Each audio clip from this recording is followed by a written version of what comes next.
খাড়িপাড়া, বুঝছো মিলন? খাড়িপাড়া জায়গাটা ভালো না? হ্যাঁ, এত সুন্দর সুন্দর আম ধরছে রে মিলন, দেখছিস আম? গাছটা থেকে তো আম দেখছি খালি।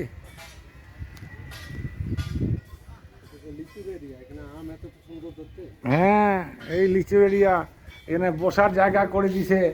এই যে খাড়িপাড়া নদী, হ্যাঁ কাঞ্চন নদী, এটা ইন্ডিয়া চলে গেছে একদম, দেখছিস? দিনাজপুরের খাড়িপাড়া নদী, কাঞ্চন নদী, এটা এই খাড়িপাড়া ব্রিজ, কত সুন্দর জায়গা। এখন জায়গা পাবি ওটা? হ্যাঁ ভেটকা, এখানে মানুষ বিকালে করে ঘুরতে আসে, কি বুঝলি? বসার জায়গা করে দিছে। হ্যাঁ, এখন আমরা যাব এই ব্রিজ ধরে বিরল উপজেলায়। এই ব্রিজটা পার হলে বিরল উপজেলা, বুঝছিস? এই ব্রিজটা যদি পার হইস, এটা বিরল উপজেলা চলে যাবে। হ্যাঁ, এটা বিরল উপজেলা চলে যাবে।